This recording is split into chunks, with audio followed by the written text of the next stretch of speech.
রসূল সাল্লাল্লাহু আলাইহি ওয়াসাল্লাম ইরশাদ করেন, বিপদে পড়লে এই দোয়া পড়বে, হাসবুনাল্লাহু ওয়া নিমাল ওয়াকিল।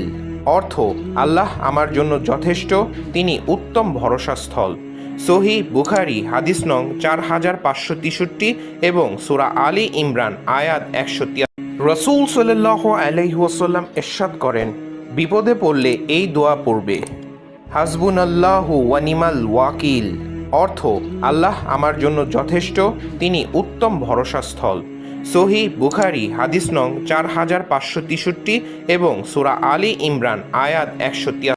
রসূল সাল্লাল্লাহু আলাইহি ওয়াসাল্লাম ইরশাদ করেন, বিপদে পড়লে এই দোয়া পড়বে, হাসবুনাল্লাহু ওয়া নিমাল ওয়াকিল। অর্থ, আল্লাহ আমার জন্য যথেষ্ট, তিনি উত্তম ভরসাস্থল।